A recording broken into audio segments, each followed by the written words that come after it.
El libro de Federico Navarrete llamado México Racista, publicado en 2016, retrata muchas de las situaciones que hoy en día vivimos en cuanto al racismo y a las estructuras que generan violencia institucionalizada alrededor del país. Y bueno, en el libro se hablan diversos capítulos. El primero habla acerca de la negación del racismo en México. Después tenemos cómo el racismo tiene estructuras y sobre todo el mito del mestizaje.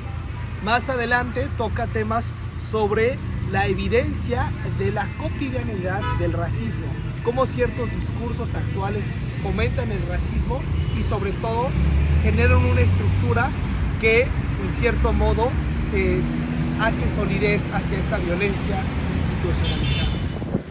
Y bueno, dentro del libro de Federico Navarrete se tocan ciertos temas, sin embargo el que más llama la atención es con respecto al mito del mestizaje. Y sobre el mito del mestizaje, pues Federico lo que hace es desprenderlo en 4 puntos principales. El primero es la homogenización de las culturas. Si bien México se reconoce como un estado multicultural con la existencia de más de 240 lenguas y sobre todo de diversas lenguas vivas como lo es el náhuatl, el maya, el zapoteco, el mixteca, el tzotzil y sobre todo el de la región de Oaxaca, pues se hace una homogenización de lo que es el Estado-Nación, que más adelante vamos a hablar de ello. Después, sobre la supremacía blanca y mestiza. Federico hace mucho énfasis en cómo México trata de ver lo blanco o sobre todo lo extranjero como lo mejor y sobre todo a lo que se tiene que aspirar. Y hasta hace una comparación de cómo los pueblos americanos de Estados Unidos, si tienen errores, pues es algo que es normal de la raza humana. Sin embargo, si ciertas comunidades originarias tienen fracasos o a ciertas cuestiones no funcionan, es porque esta comunidad está condenada a la extinción. También el hecho de que no aceptamos lo originario, sino que tiene que pasar por un proceso de mestizaje para poder ser considerado como algo civilizado. Y en este mismo sentido, muchos de los autores de la época, como lo fue Justo Sierra o hasta en su caso José Vasconcelos, que si bien se oponía al positivismo, él concebía que la educación tenía que ser generalizada, sí, pero en un solo idioma, omitiendo por completo las demás lenguas mexicanas o que eran propias de la región de México, y pues esto que hizo que muchos de estos idiomas por completo se suprimieran. Y esto sí tiene un trasfondo racista. ¿Por qué? Porque no muestra el orgullo o en cierto modo la identidad de estas culturas. ¿Y por qué es importante leer a Federico Navarrete en su libro México Racista el día de hoy?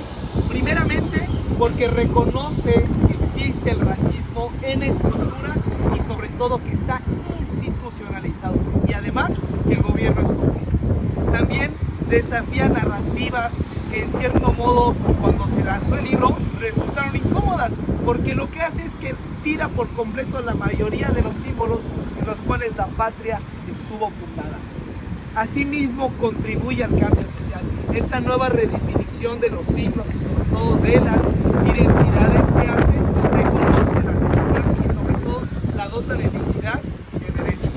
Asimismo contribuye a una educación antirracista para que las nuevas generaciones no se sientan avergonzadas en cierto modo de sus culturas y la representen, que esté y la integren dentro del discurso y que esto contribuya a disminuir y erradicar por completo el racismo interno que tiene nuestro país.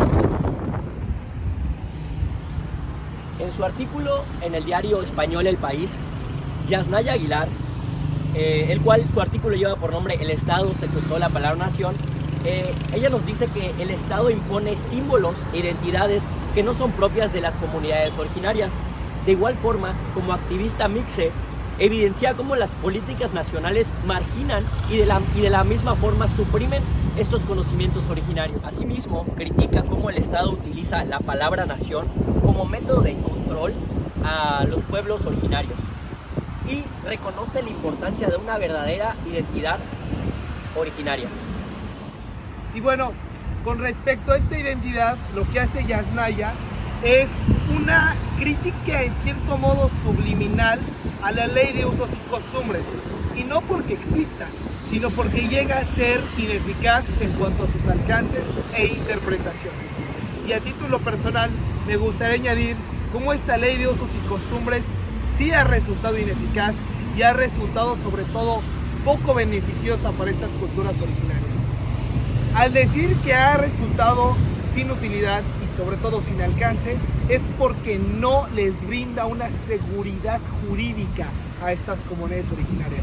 Al día de hoy en Yucatán, Silpech, Jomún, Octún se ven arrebatadas de sus territorios ante las granjas porcícolas y el crecimiento industrial. Por otro lado, en Oaxaca, la gentrificación y el turismo masivo ha evidenciado cómo estas comunidades son un objeto más de esta cultura folclórica. En resumen, me gustaría terminar invitándolos a que consideren leer estos autores y sobre todo a darles un vistazo a estas nuevas reflexiones en cuanto a la cultura y sobre todo a la crítica del mestizaje.